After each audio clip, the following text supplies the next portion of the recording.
New tonight, the Port of San Diego just received 2 state-of-the-art electric cranes. And once up and running, they will replace the port's single biggest air polluter. As CBS 8's Steve Price reports, they will also prepare the port for bigger contracts that could bring millions of dollars to our county. The Port of San Diego's push to reduce pollution in nearby neighborhoods took a big step in the right direction this week with the arrival of these 2 new electric cranes that will replace an old diesel-powered crane. The cranes arrived this week and should be operational by the end of the year.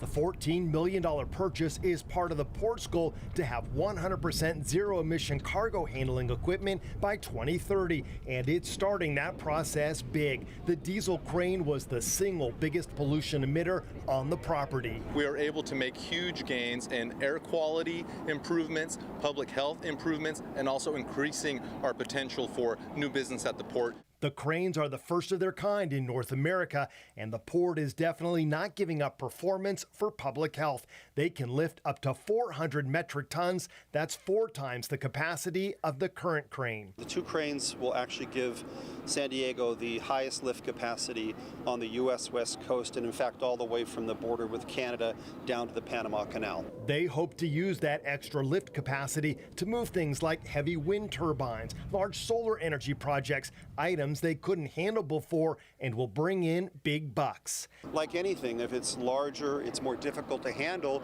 there's going to be more revenue in it, and there's going to be more payback for the asset. The new cranes are expected to pay for themselves within 7 to 13 years, but more importantly, they should bring in new business that will make the already busy port even more successful for the region's long-term economic health. We generate over $9 billion a year to the regional economy at the Port of San Diego, about 70,000 jobs. We're a seaport. That's what San Diego is, and that's what it always has been and always will be. The Port of San Diego will also be adding an all-electric tugboat in the coming months, and once that arrives, this will be the only port in the entire country to have one. At 10th Avenue Marine Terminal, Steve Price, CBS 8.